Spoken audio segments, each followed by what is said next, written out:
అన్నదాత సుఖీభవ కింద వ్యవసాయం చేసేటువంటి రైతులకి రెండో విడతగా 7,000 రూపాయలు జమ చేస్తూ ఉన్నారు.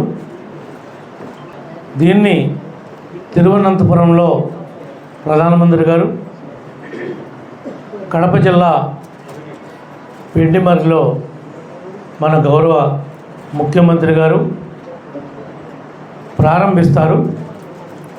ఈ యొక్క కార్యక్రమంలో మన నియోజకవర్గం నుండి 19,900 పైచిలకు రైతాంగానికి ఈ యొక్క అన్నదాత సుఖీభావ కింద మీ అకౌంట్లో డబ్బులు ఇస్తున్నాం.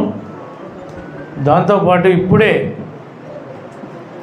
ఖరీఫ్ సీజన్కి ధాన్యం కొనుగోళ్లు ప్రారంభించాం.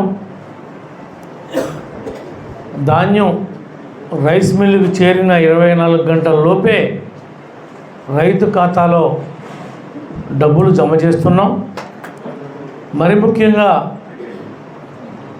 ఇళ్ల విషయంలో కానీ పెన్షన్ల విషయంలో కానీ చిన్నపాటి లోటుపాట్లు ఉన్నాయి. అవి సరిదిద్దడానికి మనం కూడా శక్తి వంచన లేకుండా కృషి చేస్తున్నాం.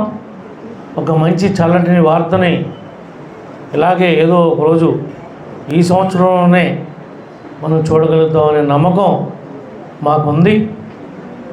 అదేవిధంగా కూటమి నాయకులు మరి వెంకటలక్ష్మి గారు కానీ, మన బీజేపీ జిల్లా అధ్యక్షులు విక్రమ్ కిషోర్ గారు కానీ, మన నియోజకవర్గంలో ఉన్నటువంటి రైతు నాయకులు, బ్యాంక్ అధ్యక్షులు, మండల పార్టీ అధ్యక్షులు ప్రతి ఒక్కరూ కూడా లేనందుకు ప్రత్యేకంగా మీ అందరికి కూడా అభినందనలు తెలియజేస్తూ